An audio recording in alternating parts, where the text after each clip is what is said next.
Hello everyone, welcome back to the channel. Don't forget to like and subscribe because today we're diving deep into one of the most dramatic developments shaking Eastern Europe, the Belarus military mutiny, and how it signals the possible collapse of the Kremlin's long-standing influence strategy. This event is not just another internal dispute.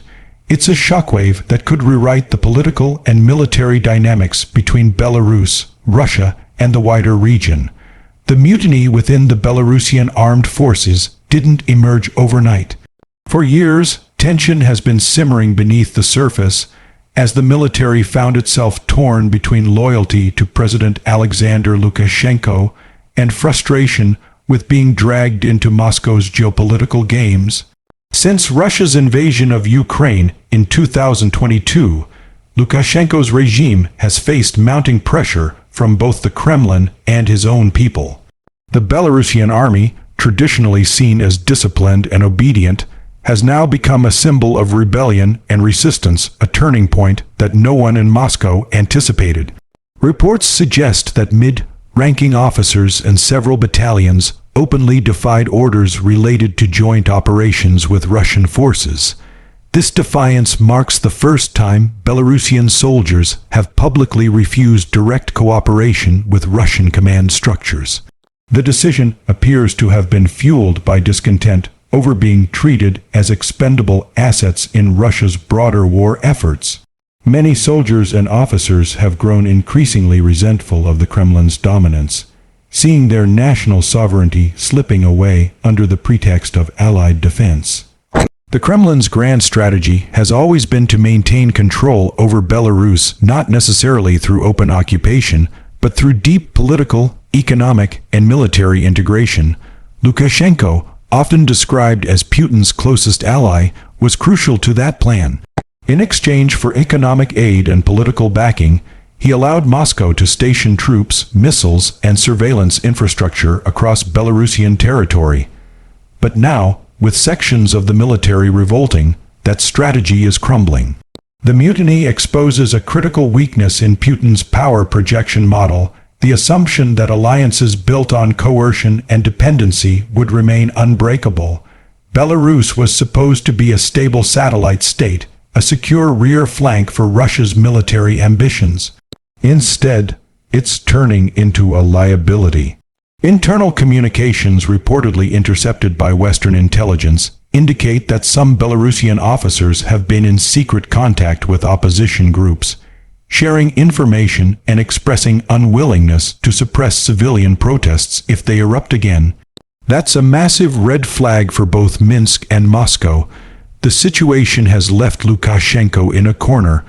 On one hand, he cannot appear weak by letting the mutiny go unpunished.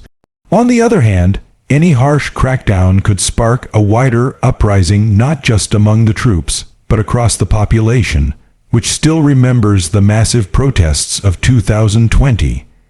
The regime has already mobilized internal security units, while Russian advisors have arrived in Minsk to assist in restoring order, but many analysts believe this intervention might only deepen the resentment among Belarusian ranks. What makes this development even more alarming for the Kremlin is how it affects the morale and perception of its own military allies. If Belarusian soldiers can refuse Russian-linked orders, what's stopping other allied or dependent states from questioning Moscow's authority? It sends a dangerous signal to countries like Armenia, Kazakhstan, and even within the Russian Federation itself that the Kremlin's grip is no longer absolute. This crisis also highlights how Lukashenko's survival strategy, playing both sides between Russia and the West, is failing. While he once leveraged his role as Putin's loyal partner to gain concessions, he now finds himself stuck. Western nations have little trust in him after years of repression, while Moscow sees him as unreliable and desperate. The military mutiny might therefore be more than just a disciplinary issue. It could be the first step toward a larger realignment in Belarusian politics.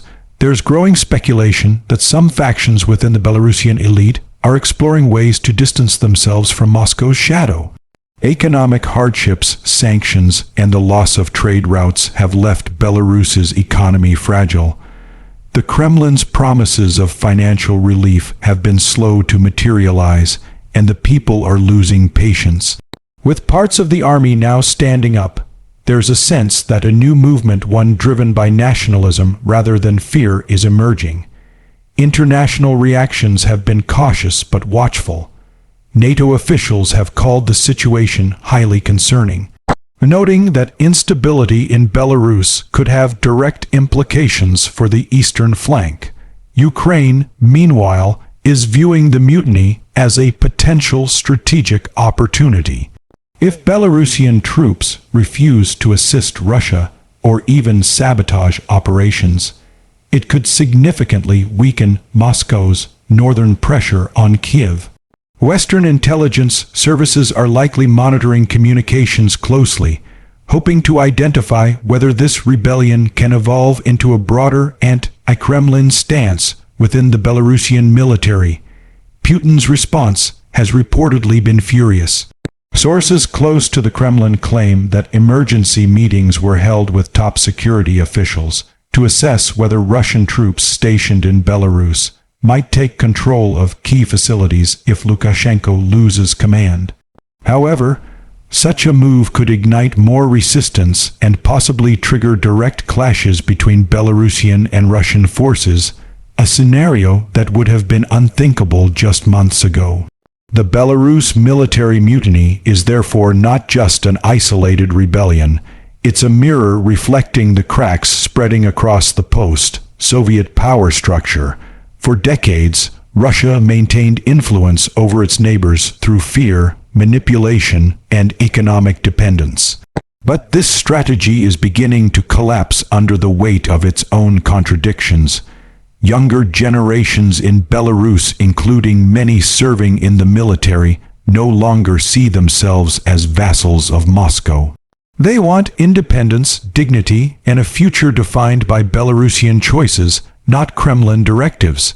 Even within Russia, whispers of discontent are growing. The sight of an ally's soldiers refusing orders is a psychological blow to Putin's carefully crafted image of control. It undermines his narrative of unity and discipline within the so-called Union state. Analysts warn that if the situation escalates, Putin might feel compelled to take drastic actions, perhaps even a limited military intervention, to reassert dominance. But such a step could easily backfire, turning Belarus into another front of unrest. As this crisis unfolds, one thing is clear: the old geopolitical order in Eastern Europe is shifting. Belarus, long seen as a quiet satellite of Russia, is now at the heart of a dramatic transformation. Whether the mutiny spreads or is crushed will determine not only the future of Lukashenko's rule, but also the fate of Putin's regional ambitions. The Kremlin's dream of a unified pro-Russian bloc is slipping away, replaced by growing resistance, both military and civilian. In the coming weeks, the world will be watching closely to see how this standoff develops.